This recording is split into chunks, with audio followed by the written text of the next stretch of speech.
Donc, comme je le disais, on a évoqué plus ou moins les facteurs, comme on a expliqué, exogènes.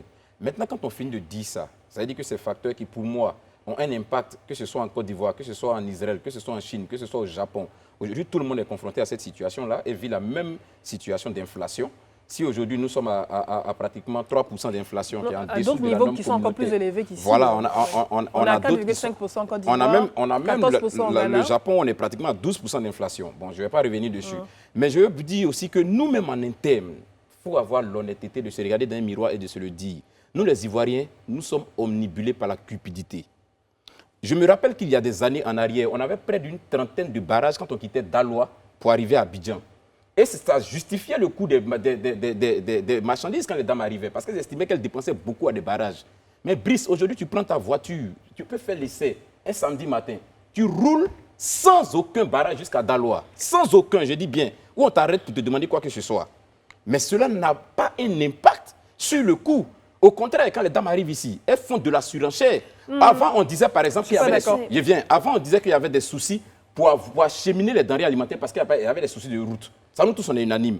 À ce niveau-là, reconnaissons qu'il y a, en tout cas, ces 10 dernières années, des efforts ont été faits au niveau infrastructurel pour permettre au moins d'acheminer ces marchandises-là. Des efforts ont été faits au plan structurel. Mais dire, parce que toi, tu n'es pas commerçant, tu ne vends pas de vivrier. J'ai eu à rencontrer des femmes l'année passée de San Pedro qui sont commerçantes et avec qui j'ai échangé et qui m'ont raconté leur réalité quotidienne. Pour transporter des marchandises, au quotidien, elles subissent le racket. Déjà, le racket sur les routes concernant les transporteurs, donc les transporteurs qui vont transporter leurs marchandises. Mais en plus de ça, elles doivent payer pour chacune des marchandises qu'elles transportent. Imagine le coût que cela entraîne sur le prix de la marchandise jusqu'à ce que la chemine au marché. On parle de raquettes. Non, oui, mais tu dis qu'il n'y a plus de barrage, tout a été éliminé. Non, je suis désolée. J'ai recueilli des commentaires d'internautes qui ont relevé ce même état de fait. Il y a encore du racket, surtout pour les commerçants qui le subissent. Et également les transporteurs. Le problème, c'est que... Non, on va être factuel. On va être factuel, vous et moi. Élise, j'y arrive. On a Patrick Yao qui nous appelle demain. Donc on va privilégier l'appel. Patrick Yao, bonsoir. Bonsoir. Comment allez-vous? Je vais très bien. Alors, Patrick Yao, proposition. Donc déjà, état des lieux à Mans. Vous constatez qu'il y a une hausse des prix là-bas aussi? Oui, c'est vrai que je suis de passage.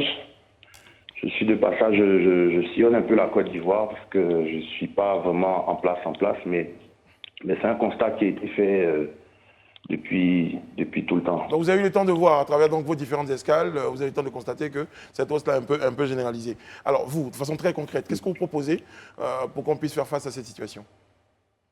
De façon concrète, j'ai vu une citation qui disait « Lorsque vous changez votre manière de voir les choses que vous regardez changent. » Alors donc, pour ma part, une première chose, il faudrait que l'État accepte de réduire son train de vie. Parce qu'on ne peut pas être pauvre, je m'excuse du terme, ou bien être pays pauvre, un pays en voie de développement, et puis avoir un train de vie similaire à un pays émergent ou un pays développé. Donc on a noté réduction du train de vie de l'État. D'accord. Voilà, première chose. Et deuxième chose, pourquoi est-ce que la cherté de la vie se ressent si durement? Je vous donne un exemple simple. Si, par exemple, je touche 2 millions de francs par mois et qu'on augmente le prix de l'huile, passe de 1100 francs à 1200, ça ne va pas m'émouvoir, soyons francs. Ça s'est ressenti durement parce qu'avant ça, la population, même en général, est déjà fragilisée. Donc, toute hausse, déjà... elle devient comme un coup de massue, elle arrive comme un coup de massue. Voilà. Très bien. Donc, pour ma part, c'est le niveau de vie qu'il faut réussir aussi à faire monter. Parce que, je continue toujours dans l'exemple, un sandwich peut coûter 3 000 francs aux États-Unis, mais personne n'est ému. Mais ici, un sandwich à 3 000 Parce que les réalités sont différentes. Voilà. C'est bien noté. Les réalités sont différentes. Bien noté. Pour ma part, il faudrait pouvoir réussir à faire augmenter... le niveau de vie. Augmenter un peu le niveau de vie. Merci, monsieur Yao. Parce que les phénomènes exogènes dont on parle, forcément, c'est difficile de pouvoir agir sur certains. Mais par contre, on peut agir sur notre niveau de vie